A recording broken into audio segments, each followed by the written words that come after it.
On est assez bien rodé pour ce type de patient qu'on appelle le patient polytraumatisé. Et rapidement, on va savoir un petit peu avec quelques examens cliniques et la prise de constante vers quoi on s'oriente. Un patient grave, moyen ou en AVC léger.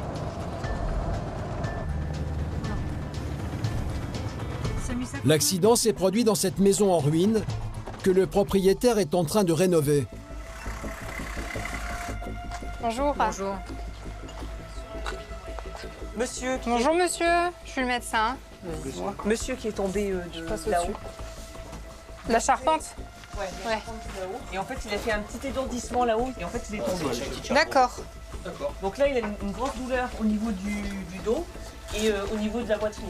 Vous êtes retombé sur le dos en fait directement? Non, vous ne savez pas. Vous vous souvenez pas de... J'ai eu un flou et je sais plus ce qui m'est arrivé. D'accord, donc c'est à cause de ça que vous êtes tombé. Je vais regarder. L'homme est tombé de plus de 5 mètres de haut. Dans son malheur, il a eu de la chance.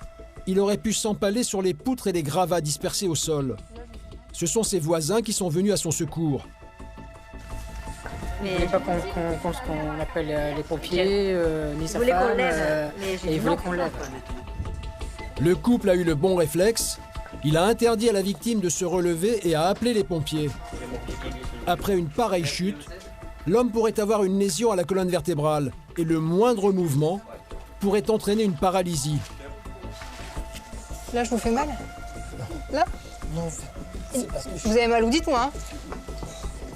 Dans la poitrine, toujours. D'accord. Ok. Et au niveau des membres? L'homme se plaint de douleurs dans le torse.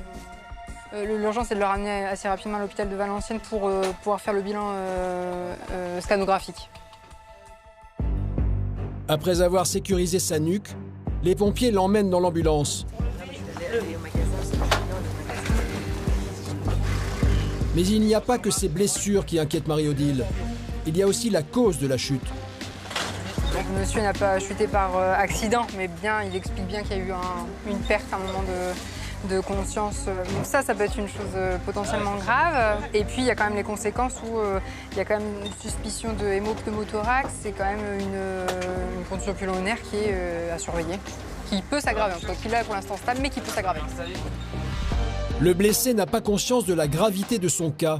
Il regrette même que ses voisins aient appelé les secours. on se retirer puis aller dehors et puis tranquille. Oui, non, pour faire le film. Non, j'ai pas faire le film. Hein. Non. C'est parce que j'aime pas déranger tout le monde. Voilà, Vous ne nous dérangez pas, on est là, c'est notre travail, hein, monsieur. L'homme semble un peu téméraire. En plus de ses réticences à alerter le SAMU, il est monté en haut de l'échelle alors qu'il avait déjà des douleurs dans la poitrine. Et c'est là que l'accident s'est produit. Puis là-haut, j'ai eu comme une douleur.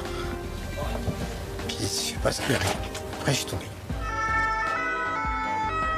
10 minutes plus tard, le véhicule des pompiers arrive à l'hôpital. L'homme est tout de suite emmené dans la salle de scanner. Mais c'est bien compact. Hein. Ça fait mal où surtout, monsieur? Dans le dos? Le bas du dos? D'accord. L'examen révélera une fracture du sternum, l'os central du thorax, et aussi une fracture du haut de la colonne.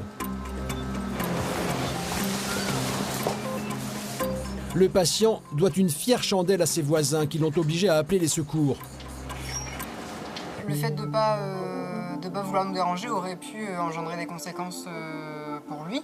En fait, méconnaître des choses, notamment cette fracture du rachis qui aurait pu, il voulait, il nous l'a dit, se traîner jusque sur le trottoir pour après rentrer tranquillement. La mobilisation dans le contexte d'une fracture du rachis lombaire aurait pu rendre ce patient paraplégique. C'est quelque chose de fréquent, les gens ignorent ou négligent des signes pour ne pas déranger, pour ne pas embêter, parce que les urgences sont surchargées, voilà. Et du coup, ils veulent pas embêter.